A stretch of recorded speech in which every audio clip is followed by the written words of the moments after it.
सबलाई भन्दा बढी र कडा कारबाही चाहिँ यो हरामीलाई गर्नुपर्छ है। यो भिडियो हेर्नुस् पहिला। सिधै गोली खान तयार छु दाइ। मेरो 20 जना केटाहरु मरिसक्यो, अर्को हामी 30 जना थपौँला। देशमा ठूलो आन्दोलन हुन्छ, म त्यसपछि कसरी चेन्ज हुँदैन, को नेतालाई थुत्रै हान्दैन म हेर्छु दाइ। त्यसपछि दाइले हजुरले चिफ सरलाई यही कुरा गर्नु। हजुर हजुर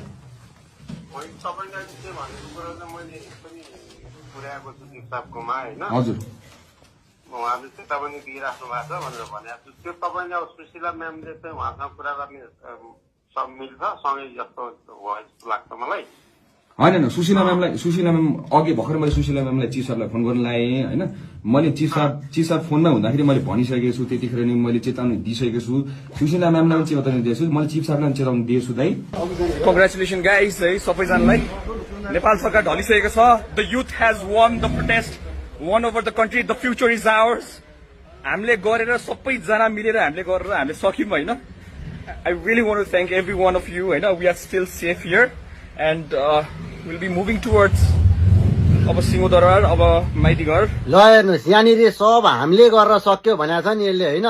योभन्दा अगाडि अस्ति नै के भनेको थियो भने म त यो घटनामा काहीँ संलग्न नै छैन, यो आन्दोलनमा म संलग्न नै छैन, म त पानी बाँड्न आएको, म यो आन्दोलनको नेतृत्व गर्ने मान्छे नै होइन, अनुमति नै मैले लिएको थिएन भन्थ्यो नि। त्यो आन्दोलनको अनुमति लिने मान्छे पनि यही हो, त्यो नेतृत्व गर्ने मान्छे पनि यही हो।